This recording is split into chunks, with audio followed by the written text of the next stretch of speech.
every time a coin in the bucket rings, a soul from purgatory springs. And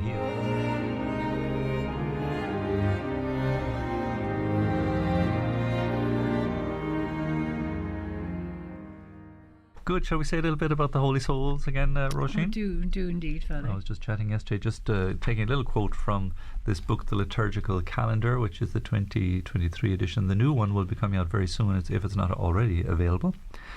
And the idea that interestingly, the Council of Florence and the Council of Trent, at which Charles Borromeo attended and to which he made a great contribution, that the Church formulated her doctrine of faith on purgatory.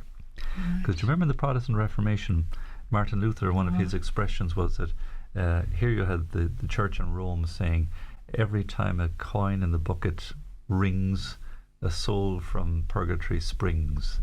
And he had a major problem with that. And he was right, you know, that the idea was you could buy your way out of sin. You could buy the grace to get out of purgatory. You just have to change your ways of going on, Father.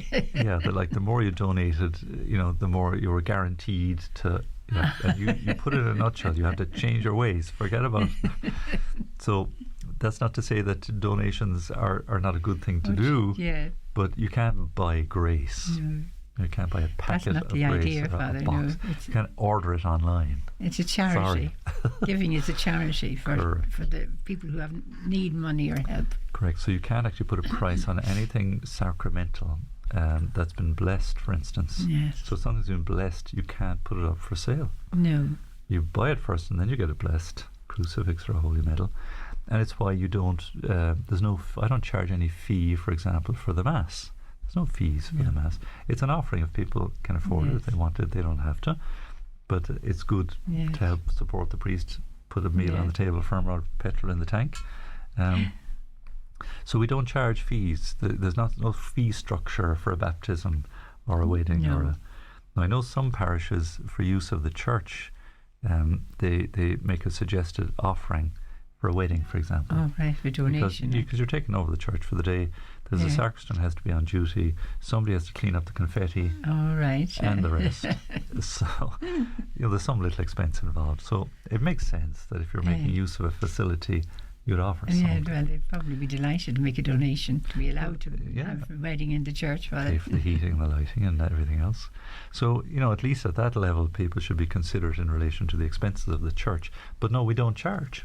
But this was Luther's problem, that the powers that be at the time, they were trying to build St. Peter's Basilica, and they were saying, well, donate. There's a big donation campaign going on, and if you donate X, Y, Z, you get all these graces and indulgences. And so Luther said, no, hang on a second, I'm not having this. This is wrong. You're buying and selling. You're dealing in what you can't put a price on. So he was right up to that point.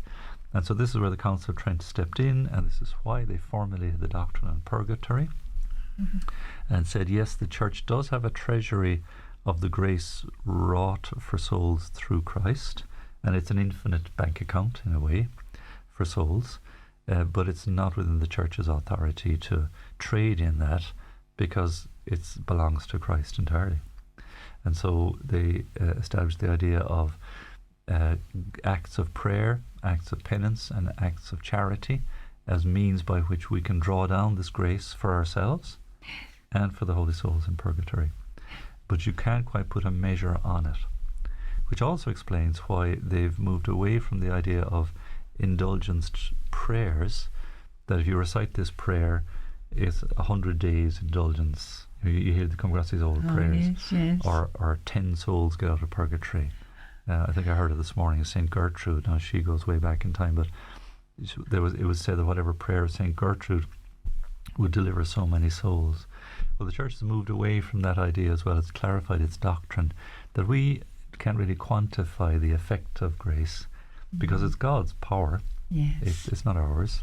And it takes effect insofar as the souls are able to receive it. Yes. And put it exactly as you said, Roisin, you can give all the money you want, but if you don't change your sinful ways, that's it. And you can receive all the grace that God wants. It's all there to be taken. Yes. But if you don't bother changing, well, so we sort of broken with that idea of quantifying grace against works or charity. So what the church now says, look, you can certainly keep up the works of prayer, fasting, penance and charity, but it will gain either a partial indulgence, meaning a partial deliverance from punishment due to sin, or a plenary one, meaning a full indulgence. So for the holy souls for this week, what's on offer is a plenary indulgence, but it's quite likely that we fall short of that. We kind of leave the measure with God anyway. But there's norms for the indulgences that they've given, and I'll just share them with you and we can just chat about them. It says that from 12 o'clock noon on the 1st of November, so that's past now, until midnight on the 2nd, all who have confessed, received Holy Communion and prayed for the Pope's intentions, one Our Father, one Hail Mary, or any other prayer of one's choice, can gain one plenary full indulgence by visiting a church or oratory and there reciting one Our Father and the Apostles' Creed. Yes. Or the souls in purgatory, Father, this is the 1st to the 2nd November, so this is All Saints. All Saints' Day, yes. So the plenary indulgence will be for the person themselves performing the work.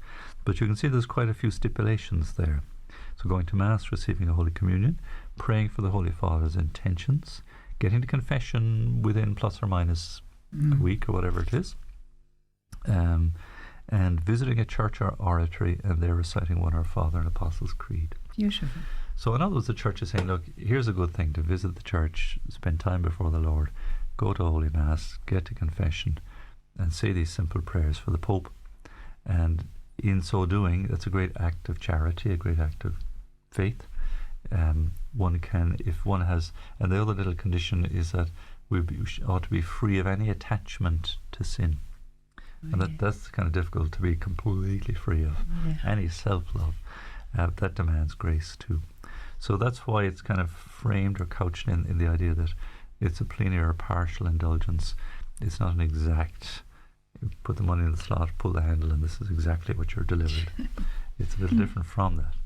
But what's behind it all, and this is my argument all the time, is Mother Church is simply kind of coaching us on, trying to reel us in to be more proactive in our faith, in prayer, absolutely, in visiting the church, remembering the Pope, and praying for the deceased as well. Absolutely. So that's how they express it, and the rest of it concerns the rest of this week of November.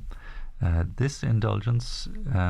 Actually, no, maybe I missed the next line. I thought the first indulgence was for ourselves. It says this indulgence is applicable only to the souls of the departed. That's so November. Yes, so you were right, Roisin. Yes. There's other indulgence practices that apply for ourselves. For when you're alive, but praying for the dead, Father.